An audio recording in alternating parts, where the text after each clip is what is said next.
नमस्कार रसिक हो.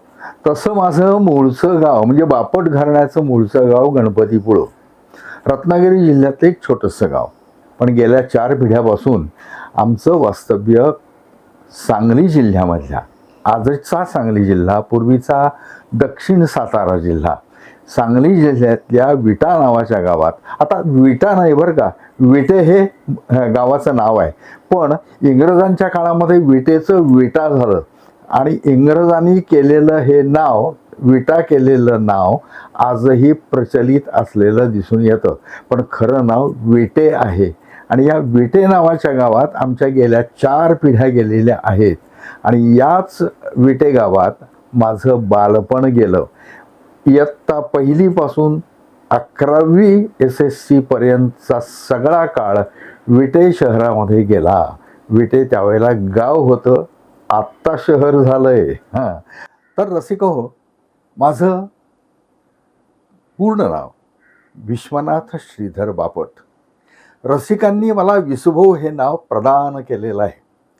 सांगली एज्युकेशन सोसायटी, सांगली शिक्षण संस्था या संस्थेचं एक विद्यामंदिर, महात्मा गांधी विद्यामंदिर, हे विटे शहरामध्ये काम करतंय. तर मित्रांनो, अरे मी कोण आला मानसाले ताठा, बहिणाबाईची ओळ आहे. हा स्वतःचा ताठा मिरवण्यापेक्षा जे चांगलं आहे ते चांगलं रसिकांच्या समोर देणं, मग त्याकरता मेहनत घेतली पाहिजे. काही मान्यवरांना भेटलं पाहिजे, मान्यवरांच्या शाळेतल्या आठवणी जागवल्या पाहिजेत आणि त्या रसिकांच्यापर्यंत पोचवल्या पाहिजेत. या प्रेरणेनं जे यूट्यूब चॅनल आपल्यासमोर आलेलं आहे, त्या सगळ्यांचा उपयोग करून 100 विद्यार्थ्यांच्यापैकी 2 विद्यार्थी जरी तयार झाले तरी आमच्या या भरत भाऊनी केलेल्या कार्याचं सार्थक होईल असं मला वाटतं. भरत भाऊ, तुम्हाला मनःपूर्वक धन्यवाद. फार छान उपक्रम आहे तुमचा. धन्यवाद सर. तुमच्यासारख्या मान्यवरांच्या दिलेल्या वेळेमुळे मी हे सगळं करू शकतोय. तुम्ही सर्व मान्यवरांनी जर वेळच दिला नाही तर हे घडू शकत नाही. मी कोण म्हणणार जे लोक आहेत ना, त्यापैकी मी नाही येणार. बरोबर. म्हणूनच तर सगळं घडलंय. गिनीज बुक पर्यंत जाण्याची रेसमध्ये तुम्ही आहात, त्यामुळेच आहात. मी विसुभाऊंना व्हॉट्सअपवरती परवानगी मागण्यासाठी मेसेज केला होता की सर तुम्हाला मी फोन कधी करू शकतो. सरांचा मेसेज आला, देवा मी एक 10 मिनिटांनी तुम्हाला कॉल करतो.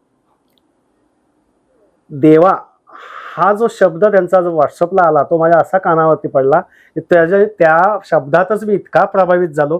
हा सगळ्यांच्या मध्ये असलेला बहुमूल्य गुण सर मग तो तुमच्यात पाहायला मिळाला. खरंच हा असा रिप्लाय पटकन येत नाही हो. संतांनी सांगून ठेवलंय ना, एकमेकाचे पाय धरायचे आणि म्हणायचं, हे चिदान देगा देवा तुझा विसरण व्हावा. संतांनी केलेलं खूप मोठं काम. प्रत्येक मेसेजला तो बघितलं, देवा आपण उद्या करता येईल का. अरे मी प्रभावित झालो हो सर.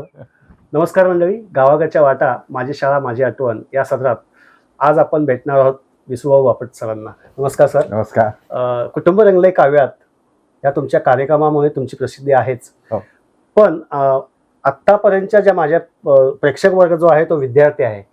पण ह्या विद्यार्थ्यांना तुमच्या शाळा कशा घडल्या किंवा तुम्ही शाळा कशी शिकलात हे माहित नाहीये. बरोबर. तर माझा उद्देश असा आहे की तुमच्या काळातील शाळेच्या तुम्ही आठवणी सांगाव्यात. नक्कीच. आणि त्या जरूर माझ्या प्रेक्षकांपर्यंत पोहोचाव्यात. हो, अशी नम्र विनंती आहे. हो. लहान होतो, अगदी लहान होतो. वयाच्या 6व्या वर्षी आमच्या गावामध्ये, विटे गावामध्ये एका गणपती मंदिरात माघी गणेशोत्सव चालायचा. आणि या माघी गणेशोत्सवामध्ये काही कीर्तनकार बोलावले जायचे. एकदा एका कीर्तनकाराने मला विचारलं की माझ्या कीर्तनामध्ये गाणं म्हणशील का. मी 6 वर्षाचा होतो, म्हणजे 5 आणि 6 पहिल्या यात्रेत पण गेलेलो नव्हतो. अच्छा. तर म्हणलं, आणि मग त्याने मला गाणं शिकवलं. ते गाणं मी कीर्तनामध्ये म्हणून दाखवलं आणि त्याची प्रसिद्धी संपूर्ण विटे शहरामध्ये झाली आणि त्याचा उपयोग शाळेमध्ये माझा उपयोग झाला.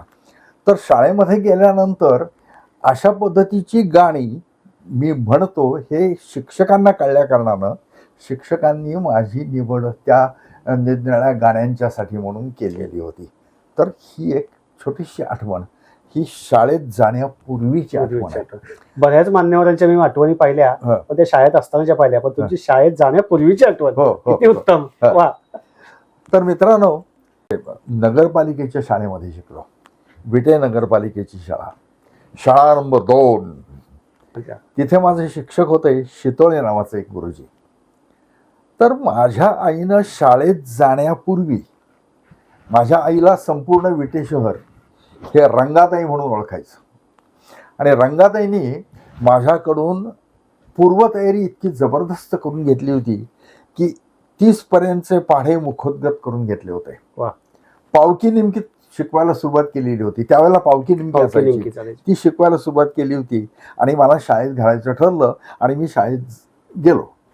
शाळेत गेल्यानंतर शिक्षकांनी माझ्याशी संवाद साधताना सांगितलं की या मुलाला तर भरपूर तयारी करून, या मुलाची तर भरपूर तयारी करून घेतलेली आहे तुम्ही, तर याला पहिल्या इयत्तेत न बसवता दुसऱ्या इयत्तेत एकदम बसवूया. मग दुसऱ्या इयत्तेमध्ये माझी ऍडमिशन झाली, प्रवेश झाला. शाळेचा पहिला प्रवेश डायरेक्ट दुसऱ्या इयत्तेत प्रवेश झाला.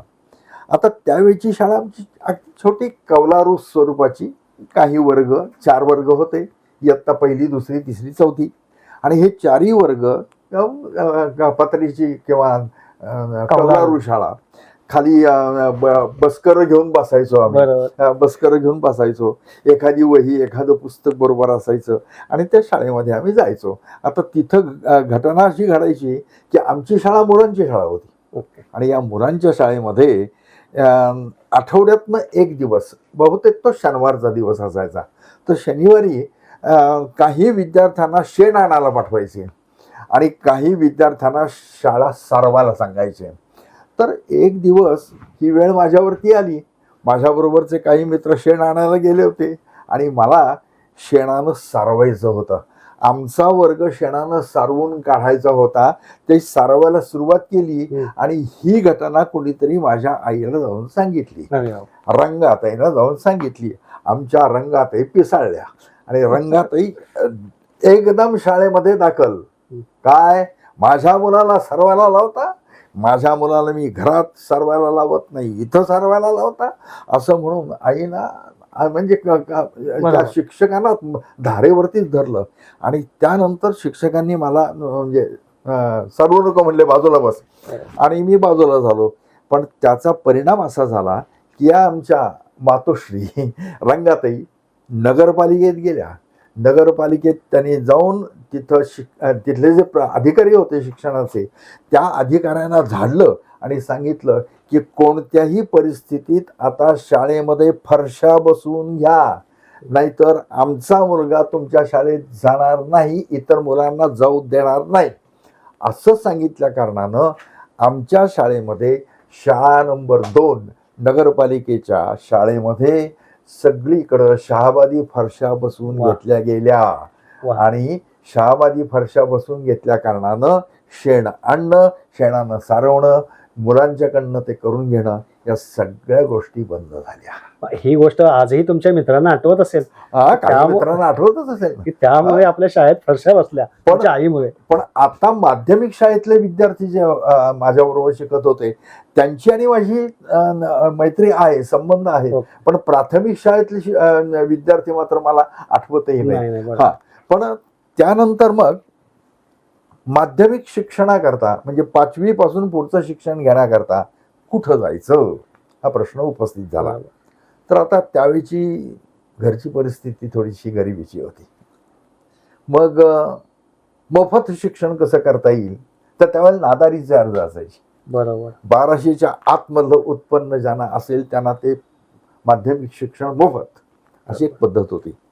आणि मग ते कुठे मिळेल, तर आमच्या विटे शहरामध्ये, विटे गावामध्ये 2 शाळा होत्या. एक रयत शिक्षण संस्थेची विटा हायस्कूल विटा आणि दुसरी सांगली एज्युकेशन सोसायटी किंवा सांगली शिक्षण संस्था संस्था. या संस्थेची महात्मा गांधी विद्या मंदिर विटा अशा 2 शाळा होत्या. यापैकी आमच्या महात्मा गांधी विद्या मंदिराची जी संस्था सांगली शिक्षण संस्था, त्या शिक्षण संस्थेमध्ये माझे आजोबा शिक्षक म्हणून काम करत वा. होते. माझ्या आजोबांचं नाव पांडुरंग रास्ते. घरीच विद्या मंदिर होतं. तर पांडुरंग रास्ते हे तिथं त्यावेळेला ते आधी शिक्षक म्हणून काम करत होते. त्यामुळं आजोबांच्या शिक्षण संस्थेमध्येच माझी ॲडमिशन करायची असं ठरलं आणि त्याप्रमाणे इयत्ता 5वीच्या वर्गात माझी ॲडमिशन झाली. वा. 5वीच्या वर्गात शिकायला लागल्यानंतर तिथं कसं होतं की 5वी 6वी 7वी करता एक शाळा, ज्याला शाखा शाळा म्हणायचे, आणि 8वी 9वी 10वी आणि 11वी करता मुख्य शाळा ही थोडीशी लांब असायची आणि आहे म्हणजे आजही, आणि थोडंसं चढून जायला लागायचं, अशी ती मुख्य शाळा. तर शाखा शाळेमध्ये इयत्ता 5वीच्या वर्गात आमची ॲडमिशन झाली, प्रवेश मिळाला. आणि 5वीच्या वर्गात गेल्यानंतर तिथं मात्र एक घडलं असं की यापूर्वी 4थीपर्यंतच्या शाळेमध्ये आमची फक्त मुलांची शाळा होती, पण इथं मुलं आणि मुली एकत्र शिकत होते. आणि त्या ठिकाणी पहिल्यांदा मुलं मुली एकत्र शिकतायत याचं आम्हाला अप्रूप वाटलं, नवीन वाटलं. आणि अर्थात यामुळं अभ्यासाकडे कॉन्सन्ट्रेशन करावं लागलं, नाही का? बरोबर. तर असं सगळं घडलेलं आहे. 5वीच्या वर्गात गेलो मी आणि 5वीच्या वर्गात त्यावेळेला रजनी लिमये नावाच्या एक आम्हाला शिक्षिका होत्या. या रजनी लिमये यांनी नाटकामध्ये काम करण्याकरता किंवा गाण्यामध्ये भाग घेण्याकरता म्हणून काही लोकांना, काही विद्यार्थ्यांना बोलावलं आणि त्यामध्ये माझी निवड केली त्यांनी. त्यामध्ये झाली काय गंमत नावाचं एक नाटक. अच्छा, नाटकाचं नाव झाली काय गंमत? झाली काय गंमत, लहान मुलांचं नाटक होतं. आणि ते नाटक स्वतः रजनी लिमये या शिक्षिकानं लिहिलेलं होतं. त्या नाटकामध्ये मला लाकूड तोडायची भूमिका मिळाली, लाकडाचा माणूस अशी एक भूमिका मिळाली. आणि झाली काय गंमत, या नाटकामध्ये पहिल्यांदा नाटकात काम करण्याचा अनुभव इयत्ता 5वीत असताना मला मिळाला. त्याचप्रमाणे निरनिराळी गाणी असतील किंवा समूह गाणं असेल, त्यामध्ये प्रामुख्यानं मला भाग घ्यावा लागत असे. कारण 6व्या वर्षी म्हटलेलं गाणं ते सगळ्या गावाला माहीत होतं, त्यामुळं प्रत्येक गाण्यामध्ये मला संधी मिळायची. आणि या पद्धतीनं माझं शालेय शिक्षण सुरू झालेलं होतं. त्यावेळेला एक पद्धत अशी होती की वर्गात गेल्यानंतर हजेरी झाली किंवा हजेरी होण्यापूर्वी सुद्धा सगळ्या विद्यार्थ्यांनी एक एक कविता खड्या आवाजात म्हणायची, एकत्र म्हणायची. आणि या पद्धतीनं त्या कविता पाठ होत गेल्या. इयत्ता 5वीच्या पुस्तकातली कविता मला अजूनही आठवते. रंग रंगुल्या सान सांगुल्या गवत फुला रे गवत फुला, अशी एक कविता त्यावेळेला होती. किंवा इंग्लिशमध्ये मला घोरपडे नावाच्या एक मॅडम शिकवायला होत्या. त्या घोरपडे मॅडमनी Mary had little lamb little lamb little lamb Mary had little lamb its place was white snow, अशी चाल लावून ती कविता एका सुरात सगळ्यांनी दणदणीत म्हणायची. ही एक पद्धत होती. त्यामुळे या पाठांतर होत होत्या, सगळ्या विद्यार्थ्यांच्या कविता पाठ होत होत्या. तर या पद्धतीनं माझं प्राथमिक शिक्षणानंतरचा काळ हा या पद्धतीनं महात्मा गांधी विद्या मंदिरामध्ये सुरू झाला. यातल्या शाळेतली काही मस्ती वगैरे काय आठवते का? तसा मी मस्तीखोर वगैरे नव्हतो. म्हणजे मला शाळेमध्ये म्हणजे असा शांबळू सुद्धा म्हणायचे काही वेळेला. आणि आम्ही 6 भावंड, सख्खी भावंड आम्ही 6, चुलत भावंड वगैरे. पण कसं होतं की त्यावेळेला त्यांच्यात वाटण्या झालेल्या नव्हत्या. त्यामुळं कोणाची जागा कुठली, कोणाची जागा कुठली, शेत कुठलं, एक घर असंच असायचं, एकत्र कुटुंब असायचं. पण त्यामुळं काय झालं की वाड्यामध्ये असणारी सगळी बिऱ्हाडं आमच्या बरोबरची ज्यांना मुलं होती ती सगळी मुलं आम्ही एकत्र राहायचो. आमच्या वाड्यामध्ये त्यावेळेला जांभळाचं झाड होतं, कवठाचं झाड होतं, चिंचेचं झाड होतं, आवळ्याचं झाड होतं. आणि अक्षरशः माकडासारखं वरती चढायचं आणि कवठं फोडून कवठं खायची किंवा हे चिंचा खायच्या, मग गाभोळलेल्या चिंचा झाडावर चढून काढायच्या आणि खायच्या तिथं बसून, आणि त्या खाल्ल्या की दात आंबायचे आणि मग चिंचुके फोडून खायचे. हे सगळे प्रकार आम्ही आमच्या घरी केलेले आहेत, आमच्या वाडीमध्ये केलेले आहेत. आमच्या वाडीमध्ये आणखीन एक वैशिष्ट्य होतं की आमच्या ज्या मुलांच्या बरोबर आम्ही खेळायचो वाडीतल्या सगळ्या, एकही पैसा लागणार नाही अशा पद्धतीचे खेळ खेळायचे. मग त्यामध्ये काय होता, खो खो, आट्यापाट्या, सुरपारंब्या, विट्टी दांडू, हे सगळे आमचे त्यावेळेचे गाजलेले खेळ. विट्टी दांडू खेळत असताना आम्हाला आठवतं की ती पहिल्यांदा विट्टी कोलायची, हे असायचे, 2 भाग असायचे केलेले, किंवा 2 काय म्हणतो त्याला आपण, संघ असायचे. एक संघ खेळणारा आणि एक संघ कॅच पकडणारा. तर विट्टी पहिल्यांदा कोलायची, कोल्ली आणि समोरच्यानं जर तो कॅच घेतला तर तो गडी बाद झाला. आता विट्टी कोल्ल्यानंतर समजा नाही हे केलं तर तो दांडू आणि विट्टी, तो दांडू असा त्या गलीवरती ठेवायचा आणि त्यांनी तिकडून त्या दांडूला मारायचं. तो दांडूला जर समजा टच झाला, लागलं तर आउट झाला, पण लागलं नाही तर पुढे खेळायला सुरुवात करायची. एरापाव. एरापाव म्हणजे पायावरती विट्टी ठेवायची, उडवायची, खाडकन मारायची. म्हणजे लगोरी उडवण्यासारखं पायाने उडवायची विट्टी आणि फटका मारायचा, ती जिथपर्यंत जाईल. एरापाव. दोरा चिट्टी म्हणजे विट्टी अशी पकडायची, असं मारायचं आणि फिरकी मारायची. दोरा चिट्टी. माहितच नाही. मेरा विट्टी, हात असा ठेवायचा, हातावरती इथे विट्टी ठेवायची, उडवायची, फटका मारायचा. मेरा मिट्टी. 4 घोड, हे असं ठेवायचं. असं मित्रांनो बघा, हे असं ठेवायचं, इथं विट्टी, ती उडवायची, फटका मारायचा. 4 घोड. डेळ म्हणजे डोळ्यावरती ठेवायची, ती डोळ्यावरनं उडवायची आणि फटका मारायचा. आणि झुल म्हणजे परत दांडू, म्हणजे 7. तर एरापाव, दोरा चिट्टी, मेरा मिट्टी, 4 घोड, पारी घाय, डेळ की झुल. आणि हेच ग्रामीण भाषेत कसं व्हायचं, हेट पाव, हिटिंग, तेरी मेरे नाल गोडा, पिलू पाणी, शेमंड्याला असा टाक. 7 नाव. आणि तेवढे दांडू मोजत जायचे आणि त्या पद्धतीनं जिथं जाईल तिथून त्यांनी लंगडी घालत, समोरच्या पार्टीनं लंगडी घालत तिथं यायचं. असा तो खेळ चालायचा. खूप मजा यायची. आट्यापाट्या खेळायचो आम्ही. सुरपाट्या वेगळ्या, त्याला सुरपाट्या नाही, सुरपारंब्या म्हणतात. ज्याला थोड्या पारंब्या फुटलेल्या आहेत, अशी छोटी छोटी झाडं, त्या झाडावरती चढायचं आणि खाली एक राऊंड केलेला असायचा, गोल केलेला असायचा, त्या गोलावरती ठेवलेला असायचा एक दांडू. फुकटातले खेळ बरं का, त्याच्यामध्ये काहीही खर्च नाही. तो दांडू त्या लांब फेकायचा एकानं, ज्याच्यावरती डाव असेल त्याने तो आणायला जायचा आणि तोपर्यंत सगळ्यांनी माकडासारखं वरती चढायचं.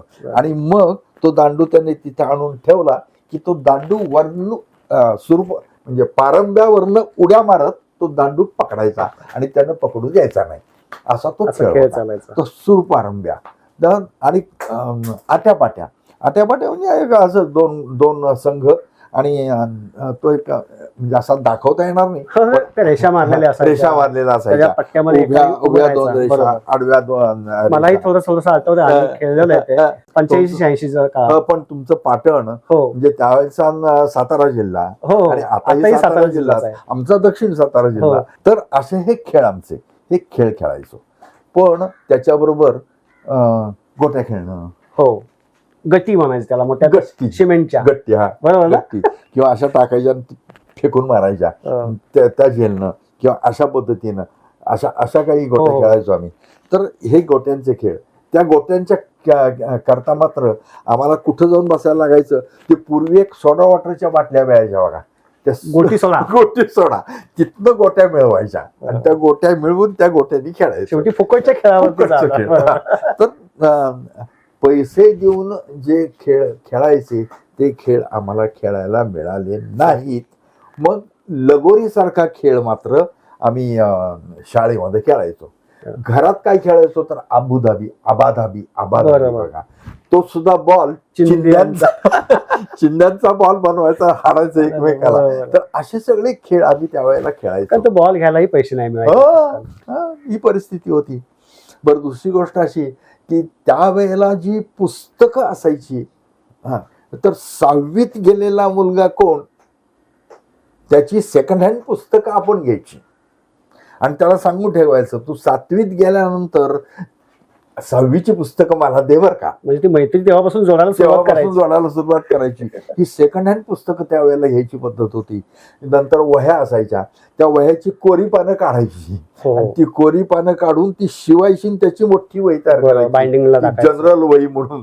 बाइंडिंग नाही, घरात शिवायची. आणि ती जनरल वही म्हणून वापरायची सगळ्या विषयांच्या करता. आणि मग घरी येऊन रफ फेअर वगैरे सगळे प्रकार त्यावेळेला करायचं. एकच वही घेऊन जायचं, हो कुठं काय. आणि सेकंड हँड पुस्तकं, त्या सेकंड हँड पुस्तकांना कव्हर घालण्याकरता सुद्धा पैसे नव्हते. आज माझ्याकडं कव्हर घातलेली पुस्तकं तुम्हाला दिसत असतील, बघितली, नाव बघितली मी. आल्या तेच वैभव बघितलं की पुस्तकांना अप टू डेट कव्हर घातलेत. म्हणजे हे शाळेतलं वळण आहे. आणि शाळेमध्ये असताना वर्तमानपत्राची हे काढायचे आणि त्याची कव्हर घालायची.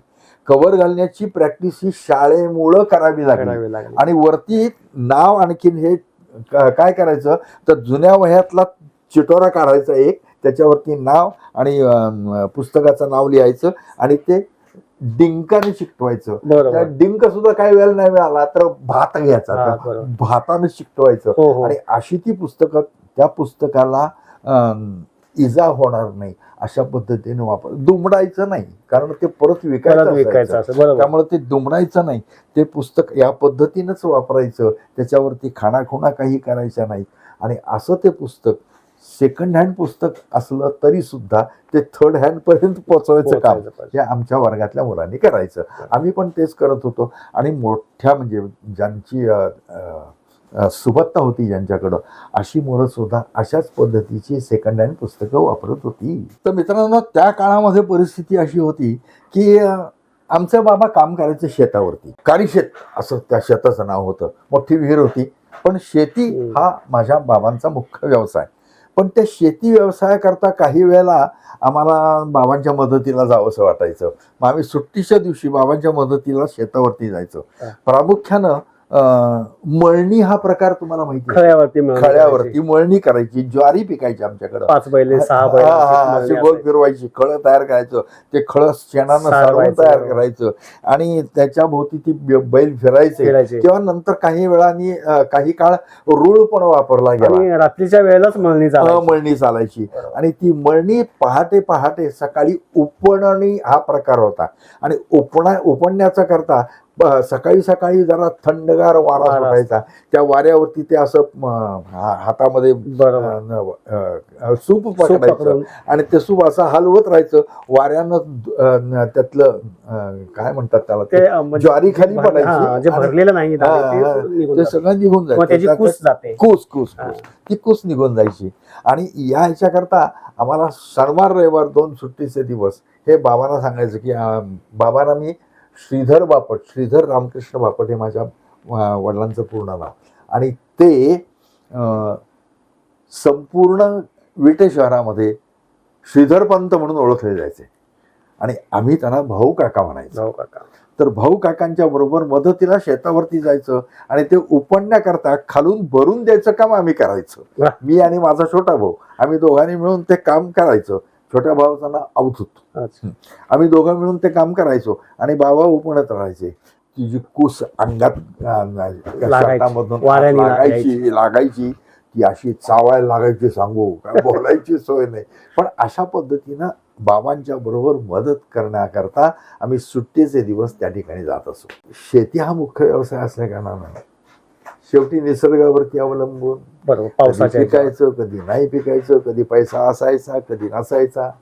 माझी आई अनुराधा म्हणजे रास्त मास्तरांची मुलगी बरं का, सांगलीच्या.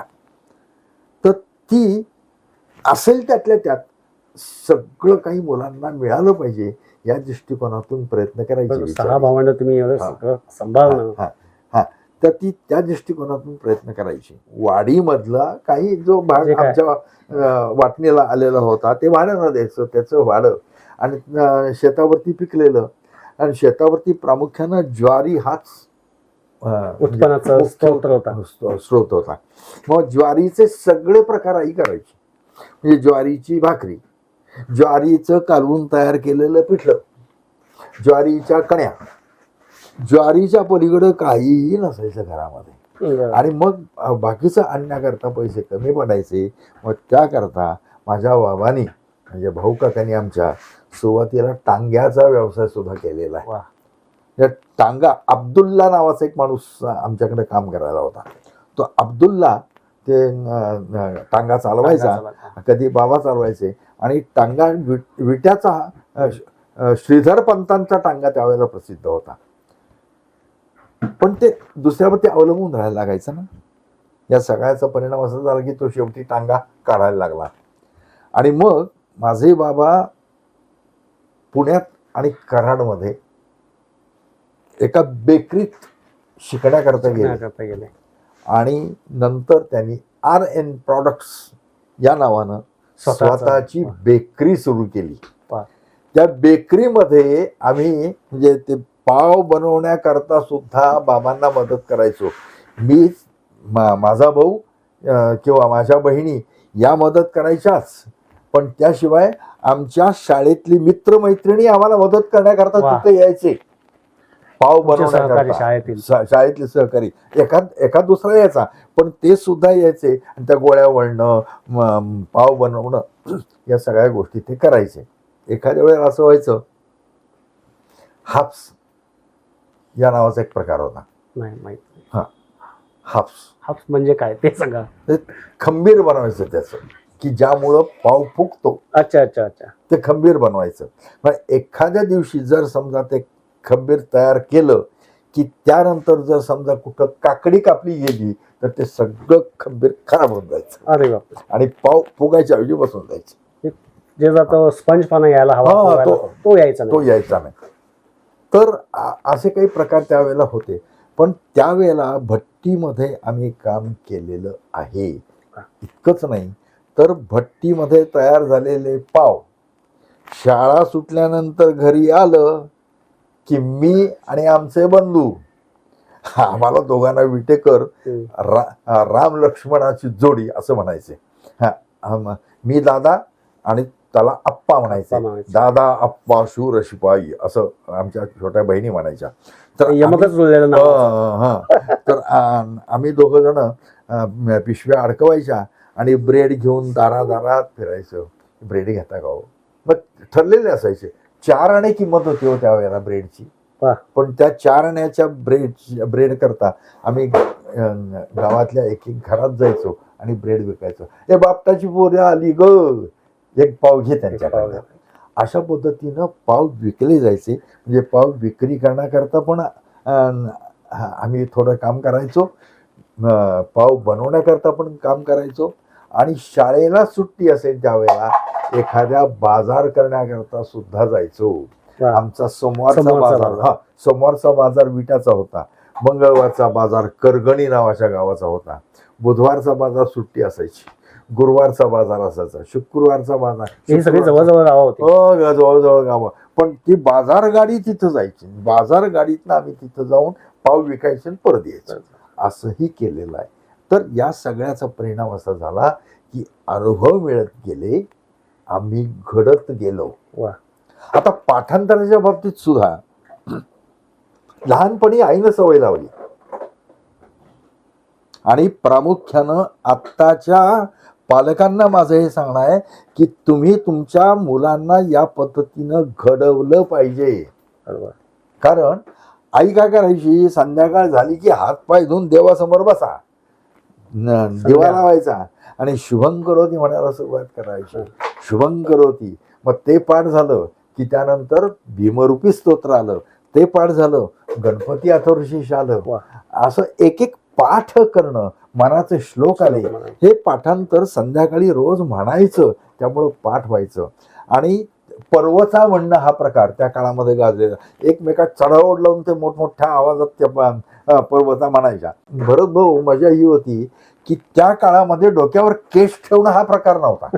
चमनगोटा हा गोल घेरा असायचा फक्त. नव्हतं, मुंजीनंतर. उंचीनंतर. हा. अच्छा. मग 8व्या वर्षी आमची मुंज झाली. मुंज झाल्यानंतर डोक्यावरती घेरा आणि मस्त लांब शेंडी आणि घेरा आणि वरती टोपी आणि एक गाला एक दाला असे 2च ड्रेस असायचे शाळेचे. गादा लक्षात आला असेल तुमच्या. तर असे 2च ड्रेस असायचे आणि डोक्यावरची टोपी हा आमचा वेश सातत्यानं शाळेमध्ये जाताना असायचा. शाळेला ड्रेस कोड कोणता होता? खाकी शर्टी, पांढरा शर्ट आणि डोक्यावरती गांधी टोपी हा शाळेचा ड्रेस कोड होता. त्यावेळेला ड्रेस कोड वगैरे कुठं माहित नव्हतं. कोड हा आता झालाय, पण गणवेश बरोबर गणवेश. आता कसं करतो, बाबा गणवेश गेलाय माझा दुसरा आणा असं म्हटलं की बाबा जातो आणि दुसरा गणवेश आणून देतो. हा होत नाही, मला दुसरा गणवेश येतो. हे सातत्यानं विद्यार्थ्यांच्या बाबतीत घडतं. असं घडण्याऐवजी या ठिकाणी विद्यार्थ्यांना घडवत असताना गणवेशापासून सुद्धा पालकांनी लक्ष घातलं पाहिजे असं मला वाटतं. त्या काळाच्या शाळेतील वातावरण आताच्या काळातील वातावरणात तुम्हाला काय फरक जाणवतो? हाच फरक आहे ना मोठा. हा फरक झाला. त्याच्या व्यतिरिक्त अजून काय की त्यावेळेला कसं होतं की प्रत्येक विद्यार्थ्यावरती शिक्षकांचं वैयक्तिक लक्ष असायचं. सुरुवातीच्या शाळेत तुमच्या 1ली ते 4थी पर्यंत एकच शिक्षक होते ना, पण त्यांचं सगळ्यावरती लक्ष असायचं. सगळ्यांच्या वरती लक्ष असायचं. पुढे जे म्हणायचे ना की ते शिक्षक कोणत्या वर्गातल्या विद्यार्थ्यांशी बोलतायत हे त्यांच्या बोलण्यावरून ठरवायचं आणि त्याप्रमाणे विद्यार्थ्यांनी त्याचा फॉलोअप करायचा असं. तर अशा पद्धतीनं त्या काळात परिस्थिती होती. आता प्रत्येक विषयाला वेगळा अर्थात हायस्कूलमध्ये गेल्यानंतर आम्हालाही प्रत्येक विषयाला वेगळे शिक्षक होते. हायस्कूलमध्ये गेल्यानंतरची ती प्रार्थना तुमची कोणती होती? या कुंदेंदू तुषारहार धवला, या शुभ्रवस्त्रावृता, या वीणावर दंड मंडित करा, या श्वेत पद्मासना, या ब्रह्माच्युत शंकर प्रभृतिभिर्देवैः सदा वंदिता, सामां पातु सरस्वती भगवती निःशेष जाड्यापहा. ही प्रार्थना आज माझ्या कार्यक्रमाच्या दृष्टिकोनातून मी फिरत असताना या प्रार्थनेची मराठीमधली समश्लोकी मिळालेली आहे. ती समश्लोकी मी प्रामुख्यानं आपल्या विद्यार्थ्यांच्या करता ऐकवणार आहे. समश्लोकी 2 आहेत बरं का माझ्याकडं. पैकी एक समश्लोकीची मुलांना पटकन समजू शकते किंवा पाठ करू शकतात अशी समश्लोकी ऐकवतो. आणि ती अशी, लाली निर्मल शुभ्र वस्त्र बसली जी श्वेत पद्मासनी, शोभे उज्ज्वल गौरवर्ण नटली वीणा करी घेऊनी, नाचे चित्रमयूर पाय तळिहा जी रंगली गायनी, देवो सन्मती ती सरस्वती आम्हा विद्या कलादायिनी. ही समश्लोकी मला मिळाली आणि आजपर्यंत माझ्या ओंकार काव्यदर्शन या शालेय कार्यक्रमामध्ये ही समश्लोकी मी ऐकवतो आणि 10,000वर शाळांच्या मध्ये ही समश्लोकी पोचवायचं भाग्य मला सरस्वतीच्या कृपेनं लाभलेलं आहे. ओंकार काव्यदर्शन 1976 सालापासून मी तो कार्यक्रम करतो आणि 10,000वर शाळा मी आजपर्यंत केलेल्या आहेत. आदिवासी मुलांच्या करता विनामूल्य कार्यक्रम कर, कोणताही मोबदला न घेता कार्यक्रम कर असं अनुताई वाघ यांनी एका वळणावरती सांगितलं होतं. त्याप्रमाणे आजपर्यंत 1250 आदिवासी आश्रमशाळा मी विनामूल्य केलेल्या आहेत. अगदी वाडा मोखाडा जव्हार तालुक्यातल्या आश्रमशाळा, आदिवासी आश्रमशाळापासून ते थेट लोकबिरादरी प्रकल्प प्रकाश आमटेंची आश्रमशाळा, या आश्रमशाळेपर्यंत मी आश्रमशाळा केलेल्या आहेत. हे माझं भाग्य आहे. मुलांच्यापर्यंत मी या पद्धतीनं पोचवलेलं आहे आणि आजही पोचवण्याकरता प्रयत्न करतोय. पण शाळांच्या मध्ये मराठीच्या बाबतीतली जी उदासीनता आहे त्यामुळं या कार्यक्रमासाठी बोलावलं जात नाहीये. ही माझी खंत आहे. बरोबर. तोच शाळेचा फरक आणि आताच्या शाळेतला फरक, तुम्ही हा मुद्दाम प्रश्न तुम्हाला विचारला. खरं आहे. त्या काळात मला आठवतं, या लाडक्या मुलानो तुम्ही मला आधार, नवहिंदवी युगाचे तुम्हीच शिल्पकार. आईस देव माना वंदा गुरुजनांना, जगी भावने हुनिया कर्तव्य श्रेष्ठता. अशी गाणी आमच्या कानावरती यायला लागायची ज्यावेळेला आम्ही शाळेत जायला लागायचो त्यावेळेला. अच्छा.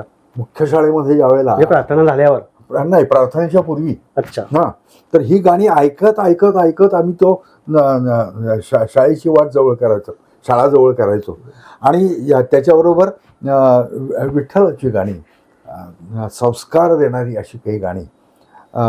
ओंकार प्रधान रूप गणेशाचे. यामुळं आमची मनं तयार होत गेली, आम्ही घडत गेलो. आणि हे सगळं त्या काळात आमचं एक पोद्दार नावाचे शिक्षक होते. त्या शिक्षकांनी हे म्हणजे कॅसेट लावायच्या आणि विद्यार्थ्यांना हे ऐकायला लावायचं, हे पोद्दारांच्या डोक्यात होतं. आणि त्याप्रमाणे या गोष्टी त्यांनी आमच्यामध्ये उतरवण्याचा प्रयत्न केला. एक कविता आमच्या आजोबांनी सांगितलेली आठवते. टोळ कसे गवतावरती आनंदे टुणू टुणू उडती, खेळाया बोलावी ती परी उशीर टाळायाला मी निघे तडक शाळेला. शाळा कुठल्याही परिस्थितीत चुकवायची नाही, या शाळेत वेळेवरती जायचे, हे सांगणाऱ्या अशा काही कविता मला आजोबांच्याकडं, माझ्या पांडुरंग रास्ते माझे आजोबा, त्यांच्याकडे ऐकायला मिळाल्या. त्यामुळं आम्ही घडत गेलो. त्याच काळामध्ये म्हणजे माझ्या आजोबांच्या काळामध्ये त्यांच्याबरोबर एक शिक्षक त्यांच्या शाळेमध्ये काम करत होते.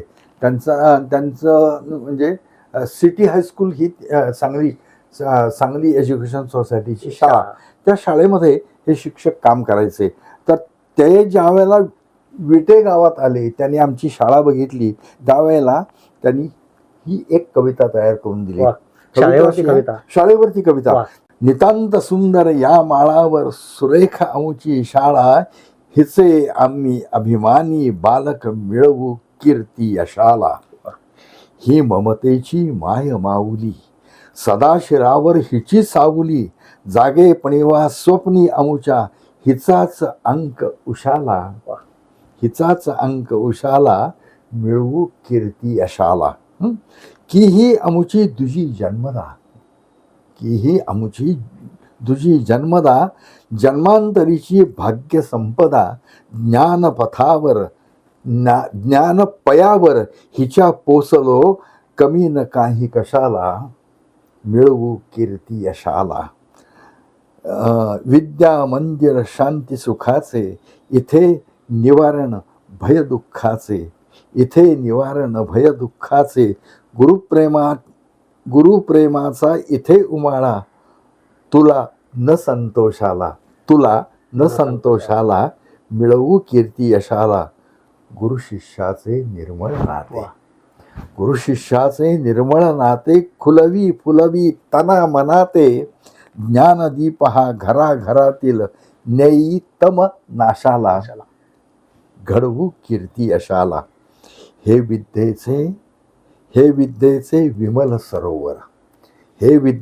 विमल सरोवर, गुरुजन परिमल कमल खरोखर, मधुकर आम्ही करू मधुसंचय, सेवू ज्ञान रसाला, मिळवू कीर्ती यशाला. आणि शेवटी म्हणतात, शाला माते देवी शारदे, विद्याव्रत सेवाव्रत वरदे, स्वदेश प्रीती पुष्टी तुष्टी, दे ध्येयासक्ती विशाला, घडवू कीर्ती यशाला. हे श्रीनिवास शिंदगी नावाचे आमच्या आजोबांच्या बरोबर काम करणारे शिक्षक होते. त्यांनी शाळा बघितल्यानंतर शाळेवरती ही कविता लिहून दिली. आणि महत्वाची गोष्ट, हे अक्षर पण किती छान आहे बघा. तर अशा पद्धतीनं विद्यार्थी घडवणं, प्रत्येक विद्यार्थ्याची माहिती पूर्णपणे शिक्षकांना असणं, हे फार महत्वाचं त्या काळात होतं. सरांनी किती शब्द लिहिलाय शाळेवर, जे आज दिसत नाहीये. तर अशा पद्धतीनं आम्ही घडत होतो. अनेक गोष्टी त्या काळात ज्या घडल्या त्या सगळ्या आज आठवल्यानंतर खूप आनंद होतो. आणि आम्ही 1970 सालची बॅच, वा, माझा जन्मही नव्हता सर. 1970 सालच्या बॅचचे काही विद्यार्थी आम्ही आजही एकत्रित येण्याचा प्रयत्न करतो. वर्षातून एकदा शाळेला भेट देतो, तिथं बसतो, बैठकी करतो, गाणी गातो. हे सगळं आजही चालतं आमचं. आज आमच्या शाळेमध्ये एक गोष्ट फार छान घडलेली आहे की कोणत्याही दबावाला न जुमानता एक बंडू राजोपाध्याय नावाचे माझे मित्र आहेत, माझ्या नंतरच्या बॅचचे आहेत, पण त्यांनी शाळेवरती अतिशय जबरदस्त नजर ठेवलेली आहे. इतकंच नाही तर क्लास 1 ऑफिसर्स IAS असे विद्यार्थी तयार करण्याकरता आमच्या शाळेमध्ये बंडू राजोपाध्याय आजही प्रयत्न करतात. आणि त्या शाळेतनं पास झालेले विद्यार्थी आज काही ठिकाणी क्लास 1 ऑफिसर म्हणून काम करतायत. पैकी एक खाडे नावाचे एक क्लास 1 ऑफिसर हे भोपाळला होते. त्यांनी मला बोलावून घेऊन माझा कुटुंब रंगले काव्यात हा कार्यक्रम भोपाळमध्ये आयोजित केलेला होता. कुटुंब रंगले काव्याचं तुम्हाला विचारायचं राहूनच गेलं माझ्याकडनं. हो, त्याचा सुरुवात कशी झाली ह्याच्यात थोडक्यात अगदी सांगितलं तर. ओंकार काव्यदर्शन कार्यक्रम बरोबर. नंतर मागणी झाली, आम्हालाही कविता ऐकायला आवडतात, आमच्याकरता काही कविता ऐकवा, कार्यक्रम तयार करा, अशी मागणी झाली. आणि मग एका व्यक्तीनं पुढाकार घेतला आणि पहिला कार्यक्रम माझा अहमदनगरला झाला. माझ्याकडे संकलित कविता होत्या. या संकलित कवितांचा उपयोग करून म्हणजे प्रस्थापितांच्या अपरिचित कविता आणि अपरिचित कवींच्या अप्रतिम कवितांची गुंफण करून कुटुंब रंगले काव्यात कार्यक्रम सुरू झाला 1981 26 जानेवारी या दिवशी. आणि त्याचे प्रयोग करत करत ओंकार काव्यदर्शनचे प्रयोग करत करत संपूर्ण महाराष्ट्र मी फिरलेलो आहे. लिम्का बुकमध्ये नोंद झाली. कसं घडलं की 31 मे 2003 या दिवशी दीनानाथ मंगेशकर नाट्यगृहामध्ये 11 तास सलग कविता ऐकवायचं ठरवलं आणि त्याप्रमाणे तो कार्यक्रम केला. आणि तो कार्यक्रम झाल्यानंतर त्याची नोंद लिम्कानं घेतली. मराठी कविता लिम्कापर्यंत पोहोचवण्याचं भाग्य मला मिळालं. माझी बायको आणि माझी मुलगी, बायकोचं नाव उमा आणि मुलीचं नाव तन्वी, या दोघीही अतिशय हुशार आहेत. हट्ट धरला, बाबा आपण आणखीन एक कार्यक्रम करूया. नका, गिनीज बुक पर्यंत जायचं आहे आपल्याला. म्हटलं ठीक आहे. आणि मग 27 सप्टेंबर 2009 या दिवशी रवींद्र नाट्य मंदिरात सलग 15 तास मराठी कविता ऐकवल्या. आणि या 15 तासामध्ये एकही कविता रिपीट नाही आणि एकही कविता वाचून नाही. हे माझ्या कार्यक्रमाचं वैशिष्ट्य होतं. 15 तास रवींद्र नाट्य मंदिर हाऊसफुल होतं आणि त्याची लिम्कानं दुसऱ्यांदा नोंद घेतली. वर्ल्ड अमेझिंग रेकॉर्ड्स ऑफ इंडियानं एकदा घेतली, वर्ल्ड रेकॉर्ड्स ऑफ इंडियामध्ये एकदा नोंद झाली, गिनीज बुक मध्ये अजून गेलेलो नाहीये. तेव्हापासून प्रयत्न करतोय. मला आठवतं की गिनीज बुकनी त्यांच्याशी पत्रव्यवहार ज्या वेळेला झाला ऑनलाईन त्यावेळेला त्यांनी असं सांगितलं की केवळ कवितांच्या कार्यक्रमाची अशी कॅटेगरी आमच्याकडं नाही. अच्छा, म्हणजे त्यांच्या नियमामध्ये कॅटेगरीच नाही आहे त्यांच्याकडं. तर तुम्ही सुचवा म्हणे काही. मग आम्ही 2-3 मुद्दे सुचवले. पण म्हणे की तुम्ही एखादा रेकॉर्ड मोडू शकता का? ठीक आहे म्हटलं, मोडतो. काय रेकॉर्ड आहे? तर अमेरिकन एकपात्री बाई आहेत. मला आता नावं नाही आठवत त्यांची. ठीक आहे. पण त्यांनी 1 तासाचा एक कार्यक्रम याप्रमाणे 7 दिवसात 21 प्रयोग केलेले होते. हे रेकॉर्ड मोडाल का? मोडतो. आणि नियमितपणे शालेय कार्यक्रम मी 1 तासाचा हा दिवसात 4 करतच होतो. तर दिवसाला 4 याप्रमाणे 7 दिवसात 28 प्रयोग करतो म्हणून त्यांना मी होकार दिला. मंजुरी मिळाली 28 प्रयोग करण्याकरता. नंतर त्यांचं उत्तर आलं की 28 हॉल पाहिजेत, एका हॉलमध्ये नाही करता येणार. अच्छा, सलग नाही करता येणार. 28 हॉल पाहिजेत. 28 हॉल हुडकले, लोकेशन्स काढली. त्याकरता आर्किटेक्ट बरोबर घेऊन गेलेलो होतो. फोटो काढले, हॉलचे फोटो मंजुरीला पाठवले, लोकेशन्स मंजुरीला पाठवली. लॉकडाऊन लागलं, अरे बाप. हे लॉकडाऊनने इकडेही घात केला. इथंही घात केला. पण आज ना उद्या मराठी कविता गिनीज बुकपर्यंत पोचवणं हे माझं ध्येय आहे. ते करणार कसं का होईना, पण गिनीज बुकपर्यंत मराठी कविता पोचली पाहिजे या दृष्टिकोनातून माझा प्रयत्न राहील. आमच्या आणि- शुभेच्छा असतील. आणि सुरुवात कुठं झाली आहे, मी 6 वर्षाचा होतो त्यावेळेला गणपती मंदिरात माती सांगे कुंभार आला पायी मज तुडविशी तुझाच आहे शेवट वेड्या माझ्या पायाशी या गाण्यापाशी सुरुवात झालेली आहे. आणि आता माझं ध्येय आहे गिनीज बुकमध्ये मराठी कविता पोहोचवण्याचं. ते ध्येय आहे माझं. त्याला आमच्या शुभेच्छा असणार आहेत सर. हो बरोबर. आणि धन्यवाद. मी इकडे तुम्हाला विसुभाऊ बापट न म्हणता विद्यार्थी विसुभाऊ बापट असं म्हणेन. का नाही म्हणायचं. विद्यार्थी यासाठी म्हणेन की आजही तुमच्यात तोच उत्साह आहे. आणि आजही कवितांचं संकलन चालू आहे. म्हणून तुम्हाला मी विद्यार्थी म्हणतो. हो. आणि संकलन केवळ नाही तर नवीन नवीन काहीतरी कल्पना घेणं आणि त्या कार्यक्रमात गुंफणं हेही आज चालू आहे.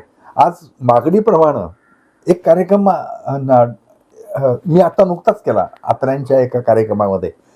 हास्यात रंगली कविता, केवळ हास्य कविता घेतल्या आणि त्याची गुंफण करून हास्यात रंगली कविता. म्हणजे विडंबन काव्य जसं अत्रेंचं होतं तसं विडंबन कविता पण आहेत आणि इतरही कविता आहेत.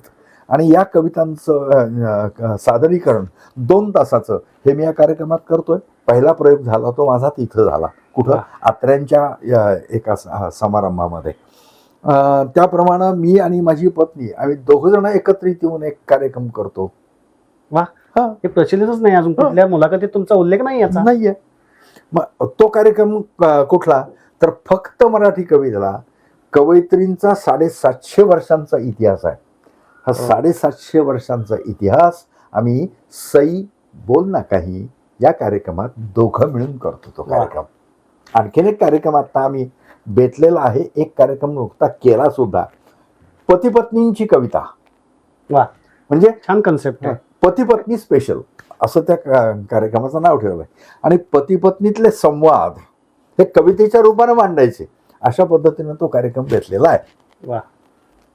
अगदी अलीकडं महाविद्यालयीन विद्यार्थ्यांच्या पर्यंत या कविता पोहोचाव्यात. कारण तुमच्या माझ्या पिढीपर्यंत हे पोहोचलेलं आहे. हो हो. पण तरुण पिढीपर्यंत हे पोहोचण्याची आवश्यकता आहे असं मला त्यासाठीच माझा हा उपक्रम आहे. आणि हा उपक्रम तुम्ही या उपक्रमाच्या माध्यमातून विद्यार्थ्यांच्या पर्यंत माझे हे विचार पोहोचवत आहे याबद्दल खरोखरच तुमचं कौतुक करावं तेवढं थोडं आहे. एक कविता युवा स्पेशल या नावानं एक कार्यक्रम सुरू केला आहे. अमरावती विद्यापीठात त्याची सुरुवात झाली. शिवाजी विद्यापीठात आता मी 2 कार्यक्रम केले. गड इंग्लजला एका आयुर्वेदिक महाविद्यालयात कार्यक्रम झाला. यामध्ये काय केलंय की विद्यार्थ्यांना आवडणाऱ्या कवितांच्या पाशी महाविद्यालयीन विद्यार्थ्यांना त्यांना आवडणाऱ्या कवितांच्या पाशी सुरुवात करायची आणि एक एक कविता घेत घेत घेत या मुद्द्यावरती यायचं. पारतंत्र्याचा काळ कसा होता, ते स्वतंत्र करून घेण्याकरता काय काय केलं गेलं. भारताला स्वातंत्र्य मिळालं आणि स्वातंत्र्य मिळाल्यानंतरचा पहिला काळ, त्या काळात भारताची हिंदुस्थानची परिस्थिती काय होती, बरोबर आज काय आहे. आणि आज जी परिस्थिती आहे ते सुराज्य करण्याची जबाबदारी आपली आहे असं सांगत हातात हात घालून हृदयास हृदय जोडून ऐक्याचा मंत्र जपून या कार्य करायला हो. हे साने गुरुजी आज त्यांची पुण्यतिथी योगायोग आहे. हा.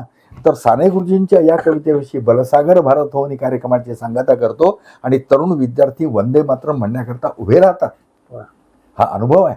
महाविद्यालयीन विद्यार्थ्यांच्या पर्यंत हे पोहोचवायचे, ते पोहोचण्याकरता मी प्रयत्न करतोय. पण याकरता प्रत्येक महाविद्यालयात पोहोचणं तर मला शक्य होणार नाही आहे. पण याकरता जर शासनाची काही मदत मिळाली, त्यांनी काही करायचं नाही, कॉलेजमध्ये सांगायचं आणि त्या ठिकाणी कार्यक्रम करण्याकरता म्हणून थोडंसं मानधन मला द्यायचं, असं जर शासनानं केलं तर प्रत्येक महाविद्यालयापर्यंत मला हे पोहोचवता येईल. आणि आदरणीय मोदीजींचं स्वप्न साकार करण्याकरता माझाही थोडासा खारुटीचा हातभार लागेल असं मला वाटतं.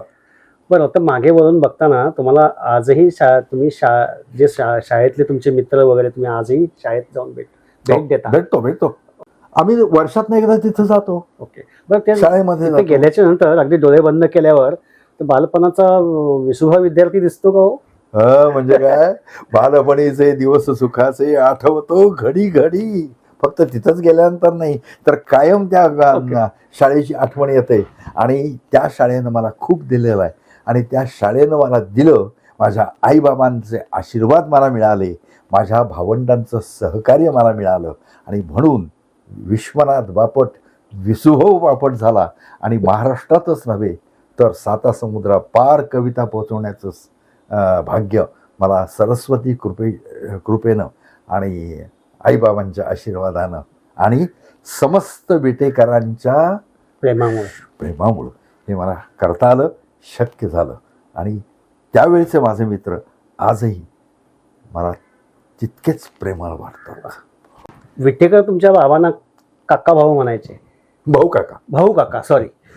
काका म्हणायचे. तसे तुम्हाला विदर्भात मिळालेली विसुभाऊ ही पदवी आहे. हो बरोबर. हो, माझं चुकत नसेल तर. नाही बरोबर. कसं झालं माहितीये का,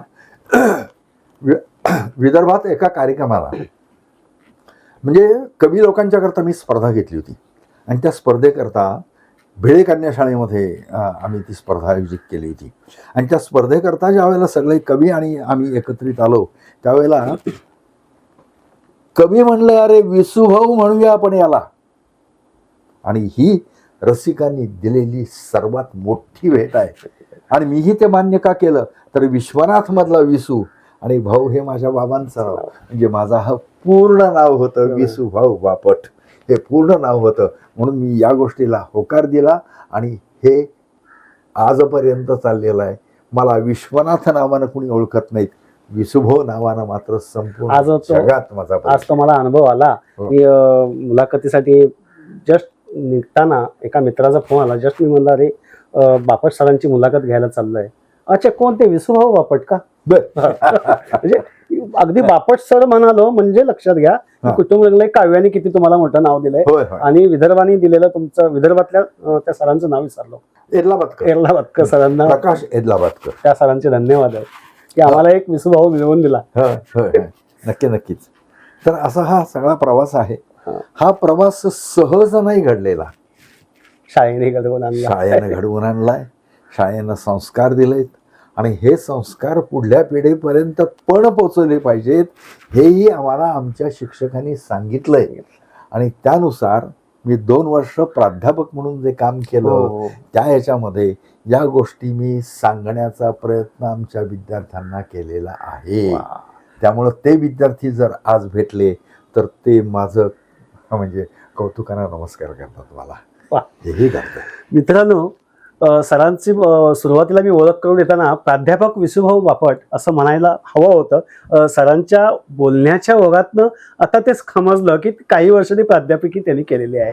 इकॉनॉमिक्स हा विषय शिकवत होतो आणि त्यामध्येच मागणी तसा पुरवठा हा एक प्रकार आहे. त्यानुसार ओंकार काव्यदर्शन ऐकल्यानंतर कुटुंब रंगले काव्याची मागणी झाली म्हणून पुरवठा करायला सुरुवात केली आणि 3149 प्रयोग केले कुटुंब रंगले काव्याचे, म्हणजे प्राध्यापकची नोकरी सोडल्याच्या नंतर. तर असे हे विसुभाऊ बापट, प्राध्यापक विसुभाऊ बापट. सरांच्या बाबतीत सांगायचं विशेष म्हणजे कौतुक असं आहे की आमचं कुठेही प्रश्नावली ठरलेलं नाही, ओघाओघाने आम्ही गप्पा मारतोय आणि बोलणं चाललेलं आहे आणि कुठेही कुठलाही स्क्रिप्ट लिहिलेला नाही. हे सांगण्याचं कारण असं आहे की तुम्हाला तर माझं पाठांतर माहिती आहे, मला प्रश्न पाठ होत नाहीत किंवा हे याबाबत तुम्ही जाणकार आहातच, आत्तापर्यंत झालेले एपिसोड पाहिले. पण आज विसुभाऊंच्या सोबत बसल्याच्या नंतर मला आपोआप सुचत गेलं आणि त्यांच्या बोलण्याच्या ओघातनं ते सुचत चाललंय. सर, तुम्ही आत्ताच्या नवीन पिढीला काय सल्ला द्याल? माझ्या बाबांनी मला, म्हणजे घरातनं मी ज्यावेळेला कोल्हापूरला जाण्याकरता बाहेर पडलो त्यावेळेला माझ्या बाबांनी मला एक सांगितलेलं वाक्य इंग्लिशमधलं ते आठवतं. तेच आजच्या नवीन पिढीतल्या सगळ्यांना सांगू इच्छेन, सगळ्यांना सांगितलं पाहिजे. बाबा मला म्हटले होते, म्हणजे भाऊ काका मला म्हणले होते, अरे Vishwanath, be someone and do what ever you want. म्हणजे पहिल्यांदा कोणीतरी तुम्ही बना म्हणजे भरपूर शिका आणि मग तुमच्या कलाक्षेत्रात तुम्हाला काय करायचं तो करा, काय घालायचं तो गोंधळ घाला, पण पहिल्यांदा शिका, शिक्षण पूर्ण करा. आणि त्यांच्या म्हणण्यानुसार मी अर्थशास्त्र विषयात MA पूर्ण केलं वा आणि मगच कवितेला वाहून घेतलं. वा. पण कवितेला वाहून घेण्यापूर्वी मला एक सांगावं असं वाटतं की या कविता संकलन करण्याकरता मला प्रचंड मेहनत घ्यावी लागलेली आहे. कवीकडे गेल्यानंतर कवीने लगेच मला कविता नाही दिलेली. गावोगाव फिरावं. गावोगाव फिरलो म्हणजे चांदा ते बांदा बरोबर. असा संपूर्ण महाराष्ट्र, एवढंच नाही तर गोव्यातले सुद्धा कवी आहेत माझ्याकडे. संपादकीय लेख लिहिताना तुमच्या एका मुलाखतीमध्ये मी ऐकलं होतं काही पुस्तक पेपरमध्ये छापण्यासाठी कविता यायच्या आणि त्यावेळेला माझा कवितेचा विशेष अभ्यास झाला. आलेल्या कवितेवरती संपादकीय संस्कार करून मगच ती कविता प्रकाशित करायची असं आमच्या सत्यवादिकार बाळासाहेब पाटलांचं ठाम मत होतं. आणि म्हणून मी मराठी कवितेचा विशेष अभ्यास केला आणि त्या प्रत्येक काव्य प्रकाराचा अभ्यास हा मला या कार्यक्रमासाठी उपयोगी पडतो. मग विद्यार्थ्यांच्या करता कार्यक्रम असू दे किंवा मोठ्या लोकांचे. अहो काय काय वेळेला तर इतकं आव्हान असतं, अगदी लहान लहान बालवाडीतली मुलं समोर बसवतात आणि विसुभाऊ ऐकवा म्हणतात त्यांना. आता बालवाडीतल्या मुलांना काय ऐकवायचं हो, पण ती मुलं बसतात, 10-15 मिनिटं बसतील, पण ती बसतात आणि कार्यक्रम ऐकतात. त्यातनं एखादा विद्यार्थी घडतो, असंही घडलेलं आहे. आता त्यांच्याकरता काय, त्यांच्याकरता कविता तशाच पद्धतीच्या घ्यायला लागतात ना. हात पहा हात कसे गोले गोले पान, काले काले केश माझे पहा किती छान. ही कविता म्हटली की पोरं खुश.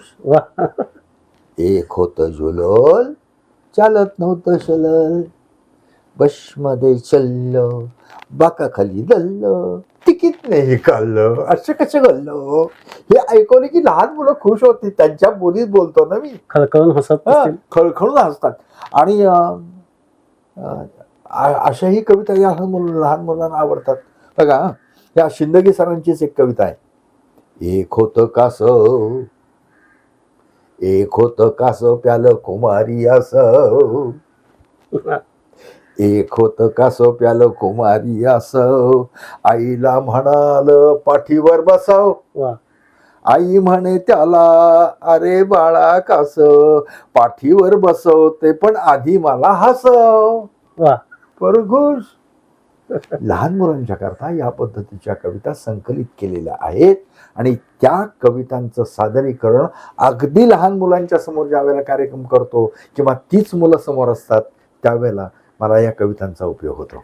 तुमच्याही लक्षात आलं असेल, सरांनी ज्या कविता वाचल्या किंवा त्याचं पठण केलं किंवा सादरीकरण केलं, त्या कोणत्याही कवीचं नाव घाललं नाही, त्यांचं नावासह त्यांनी सादर केलं.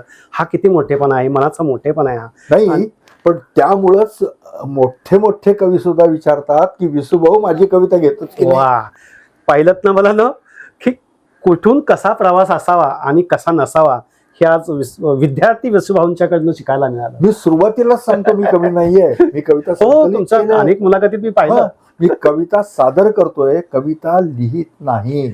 आणि कविता सादर करण्याकरता ही पण एक कला आहे सर. हो ना, सोपी नाहीये ती. हो हो, म्हणजे मी बऱ्याच वेळेला सांगतो ना, विवा शिरवाडकरांनी नाटक लिहायचं आणि दत्ता भटांनी सादर करायचं. हो, नटसम्राट. तसं कुसुमाग्रजांनी कविता लिहायची आणि विसुभाऊ सारख्यांना सादर करायची. म्हणजे कविता व्यवस्थित रसिकांच्या पर्यंत पोहोचेल आणि रसिकांचे कान तयार होतील कविता ऐकण्याचे. जे कान हिंदीमध्ये तयार आहेत तसे कान तयार करण्याचं काम गेली 47 वर्ष करतोय.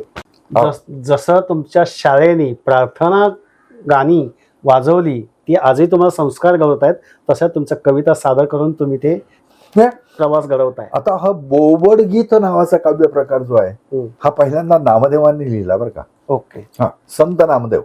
भारुडा त्यांची असायची. हो, भारुडा एकनाथ महाराजांची असायची. अच्छा. ओके.